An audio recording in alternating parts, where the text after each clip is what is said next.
A fifth dimension beyond that which is known to every man, woman, and child. It is a dimension in Southern California and implements social innovation. It is a place where equity exists for all children, community cohesion, and children have improved education access. This is the dimension of education equality and social innovation. You are about to enter this dimension. A dimension not only for children, but for all. A journey into an equitable and collective society through social innovation. Next stop, building education equity. Welcome to The Dimension. Hi everyone, my name is Todd Wynn, and unfortunately I can't make it out tonight as I'm currently 50,000 feet in the air on my way to Australia. Congrats though to all the teams who have presented so far, and based on my conversations with you all, sounds like you guys have some fantastic and innovative ideas, and can't wait to hear it all about it. Our team is composed of 5 fantastic individuals, including myself, but we also have John Bwarie, Rachel Barbosa, Hilda Delgado, Melody Winterhead, and of course our awesome and super cool, and if I could say suave coach, Sean Knierim. Our team is really looking at different types of ideas, and you'll notice that we are very interdisciplinary, ranging everything from transportation to civic engagement. We really hope to channelize these concepts of interdisciplinary and multidisciplinary fields into one space, so you'll see that in our presentation. Our idea is to focus on long-lasting, high-impact, and of course, innovative ideas to tackling education equity, one of the most pressing issues in Southern California. You'll be hearing from me as kind of a voiceover in the next few slides, so I'll be kind of walking through some of the inspiration behind it, kind of the major drivers, as well as our roadmap to getting there. And I trust the rest of the team to take it home. There are over 20 million people in the Southern California region, in which we define as shown here. This 6-county region includes Los Angeles, San Bernardino, Orange, Riverside, San Diego, and Imperial counties. The equitable vision for tackling one of Southern California's most pressing issues will focus on 3 key points. Provide opportunities across communities, increasing equity for children and education, and lastly, instigate and integrate partnerships. We'll see these themes unfold throughout. As part of the education equity dimension you've all stepped into, I'll walk through our roadmap for today's discussion. We'll begin with targeting the problem and identifying some of the major drivers for why this is a relevant issue and requires social innovation today. Next, some of the key collaborators and partners will be important to understand on who's part of this journey along with yourself. Once we've understand these first 2 milestones on the journey, we'll zoom in on our intervention and strategy on addressing education equity. And we're hopeful that you'll all enjoy the journey into this dimension in our outcomes. Okay, thank you. So, what is education equity? Education plays a pivotal role in how you spend your adult life and how you determine the choices that you make in life. According to the Education Occupation Lifetime Earnings report by Georgetown University, getting a bachelor's degree is not enough. Almost, if you only graduate from high school, you make $1 million less than if you earn a bachelor's degree. But for Latinos and African Americans, things are a little tougher. You know, to put things into perspective, people who earn a bachelor's degree earn nearly $2.3 million in a lifetime, compared to $1.3 million if you earn a high school diploma. The same report highlights, again for African Americans and Latinos, they earn less in a lifetime even if they earn a master's degree. So compared to whites or Anglos. We need education equity in Southern California to level the playing field and to raise people out of poverty. The education system has failed communities of color for generations. I mean, we need equity in education to improve access and opportunity in the workforce so that ultimately the workforce can be more reflective of the region's demographics. we need a more diverse and inclusive workforce to represent in white collar, blue collar, and academia jobs and or other thriving economies or workforce. It means that on a person that, what does workforce equity mean? It means that a personal or social circumstance such as gender, ethnic origin, or family background are not obstacles to achieving your educational potential. That all individuals reach at least a basic minimum of level skills. That's the definition of inclusion. I'm going to read you the description of education inequality.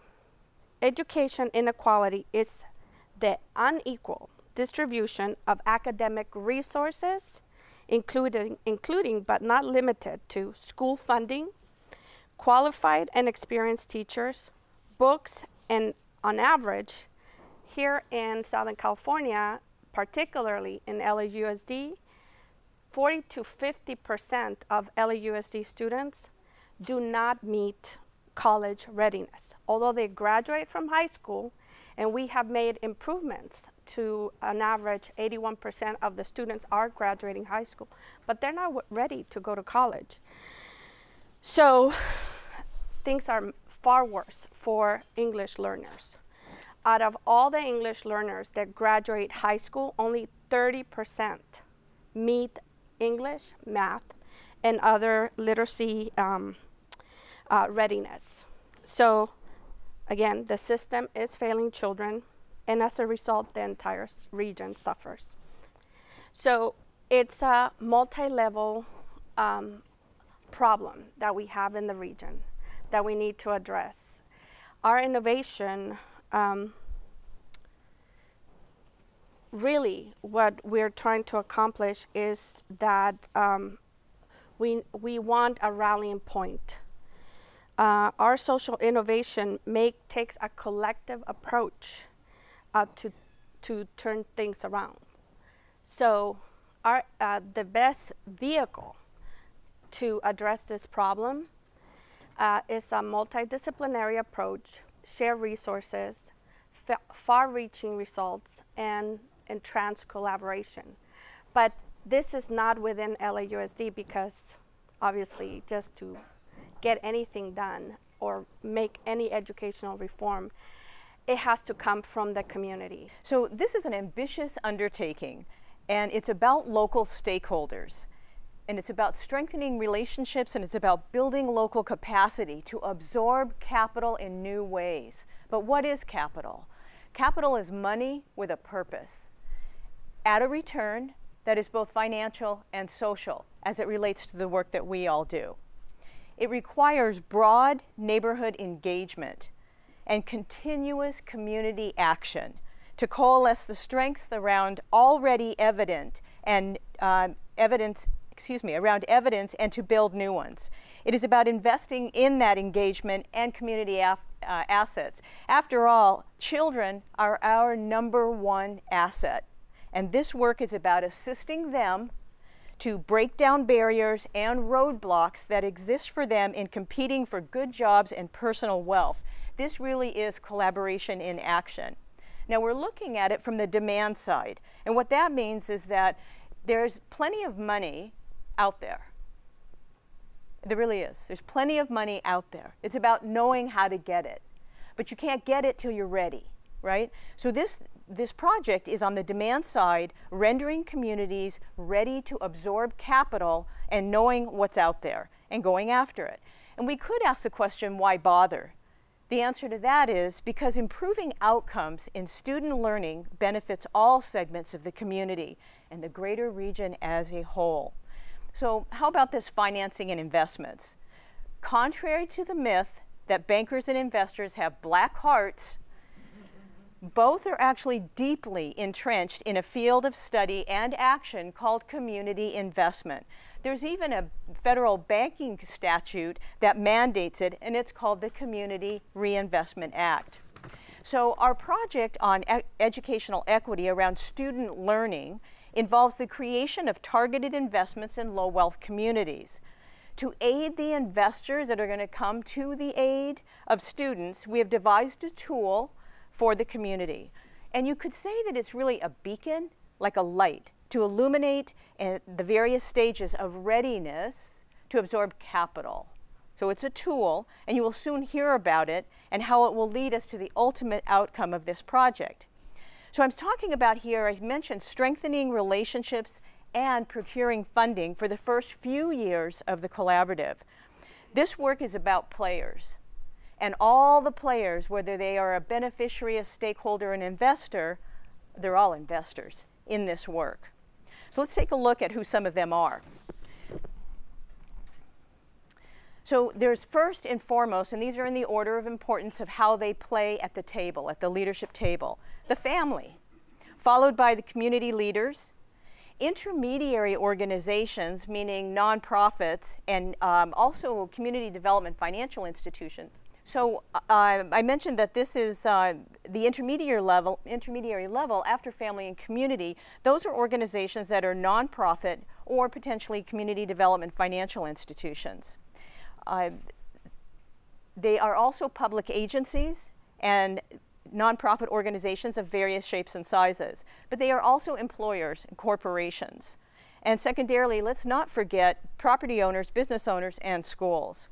So in the stack of funders, in that group, which I will turn to in just a moment, is philanthropy, academia, because we see them as builders of models and exchanging knowledge, so we consider them an investor.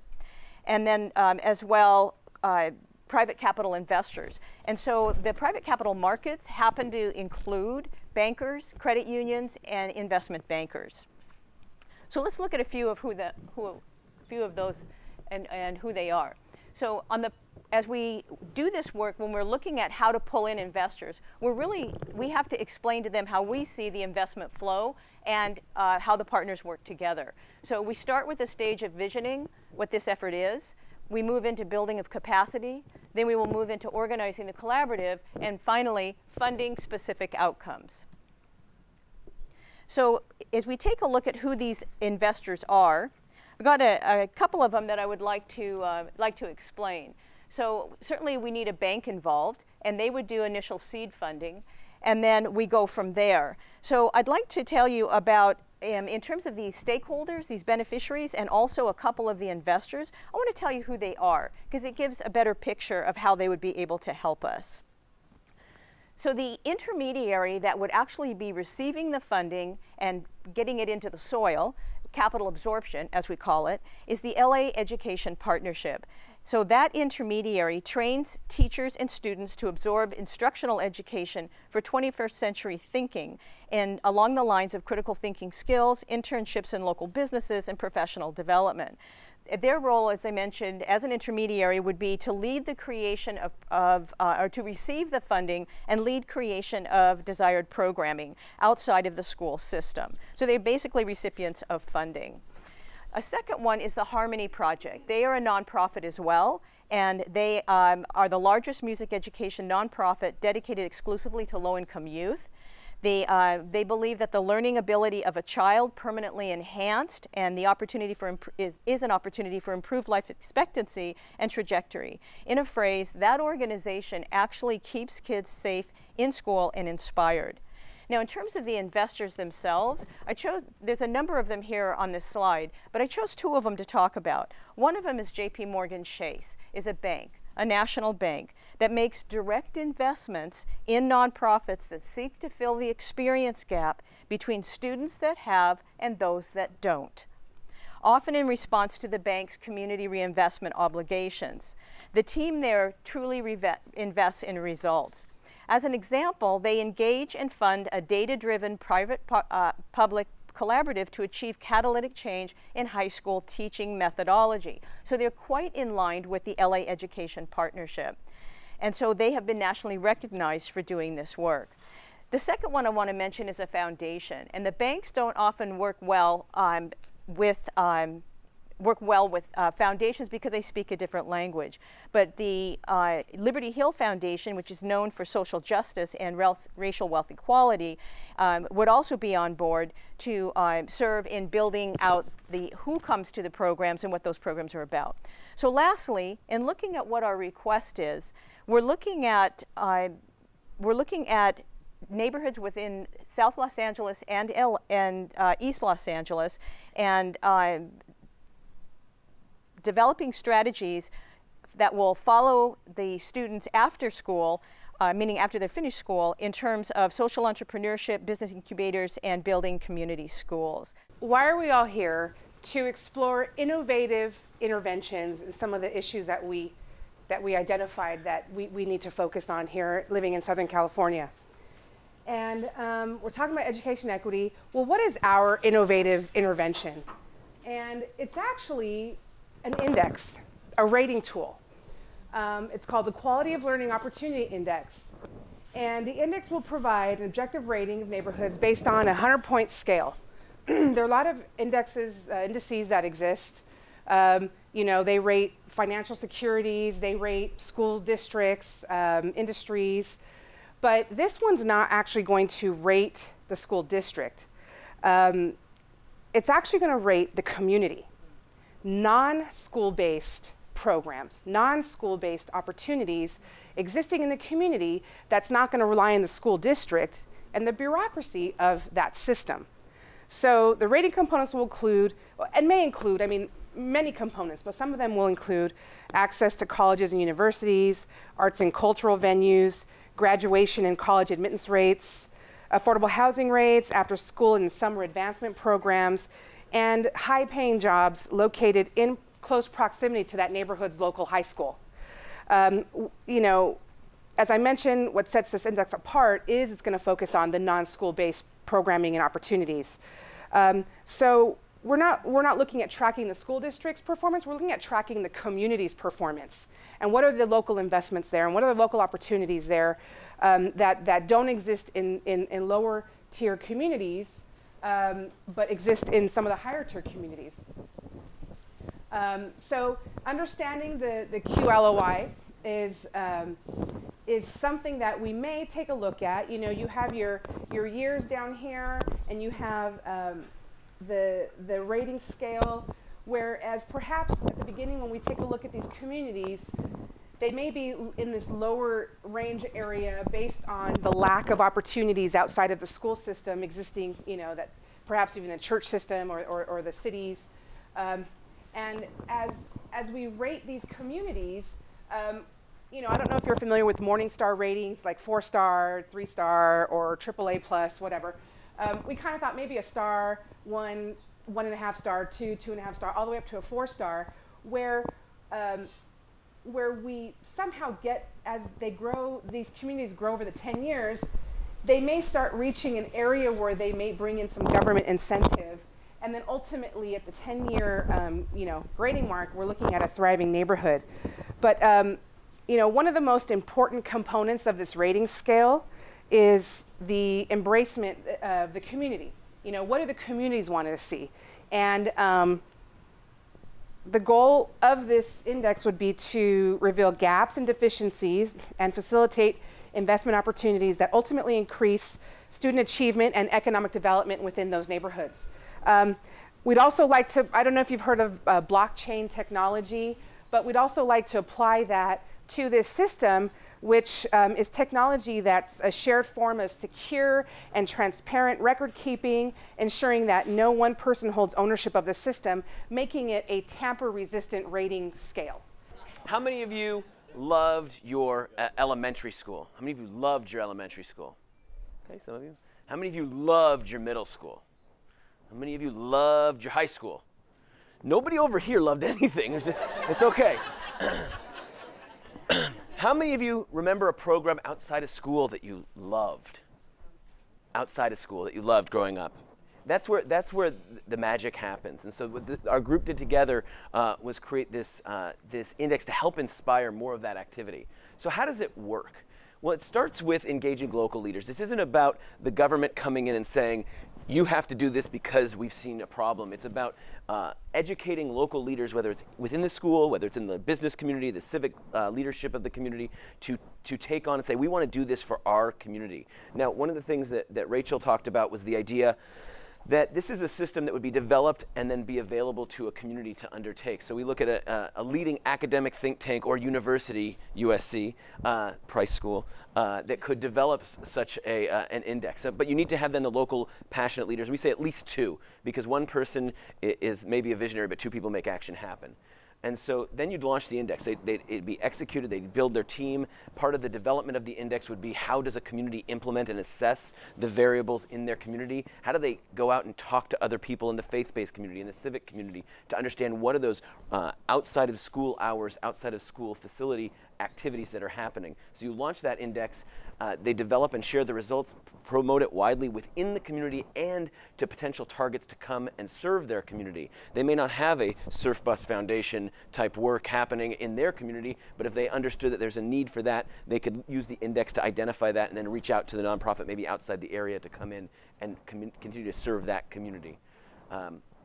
And then, I sort of jumped the gun here, they would develop, share those results, and then they would address the gaps by developing a strategy, targeting and involve key players in their community and outside the community, identify the resources required, and select a tactic from models to emulate. Part of the index will actually explicitly list, here are things that actually work outside of a school hours that you could implement in your, in your community.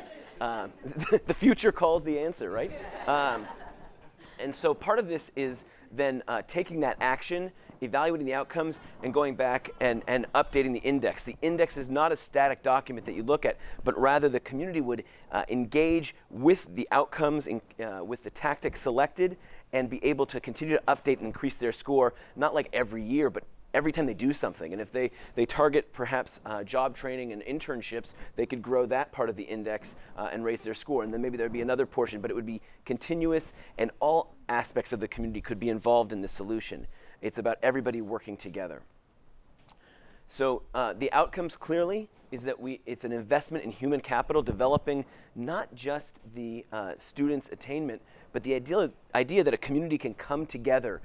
People who may not even have school-aged children who believe in the future of their community can be a part of the solution by leveraging the information in the index. And then, of course, the direct outcome is the educational attainment through shared learning and community engagement in that school. Those youth, the students would have the ability to have a stronger learning addressing the education equity issue. And there's both, just to indicate, there's both short-term, the immediate needs, and then the reassessment, and the long-term of, you know, the things that, thank you, that Hilda spoke of at the beginning, the idea that the long-term potential for them would be stronger for their contributing to the society, but hopefully back to their same community. There's also additional benefits, and you know, this is the answer to society's issue. The foundation of a strong society, a strong neighborhood, a strong community is an educated community with students achieving great success. And so you have, as you can see, you have engaged students that help shape the future of their community. So what's next? So it depends on what kind of time span we're talking about, but if we're looking at the first and second year, if we are looking to pay for data and have a data partner, which we are, USC, that could be upwards of $250,000 for the first year, and of course more to follow based on where we would take that. But the other factors we had to consider were potentially a project manager, and then just other related costs, startup costs of getting this collaborative underway. So while it isn't, we didn't take it to the extent of it being a collective impact, certainly just having a collaborative and to have enough capital to have a manager, it would be costly in the first year to 2 years. And so what's next is each of us taking ownership of our local communities, the learners in our communities, getting involved and being able to impact their lives, not through the direct instruction, but through all the things that we all provide as community leaders in our neighborhoods and our communities. So thank you very much.